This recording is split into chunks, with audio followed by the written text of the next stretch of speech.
tui kan hmu mi he India lei lungbin lei in kolram lei tlawngram in wangtu in hakhalei tia ngalam ai pe ding mi tu he India ni pe te nak lam tha tak tak anok chaw mi se e hi pi he ramathasya chon kan ram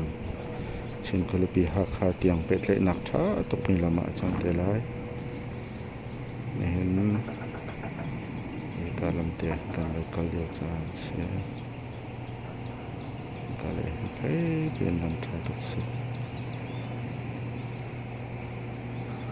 boy nutiva se ti hen kan ral lai India lai ase ka hen tu lam an cho ma ka hen se chi lam an ram cho ma ta se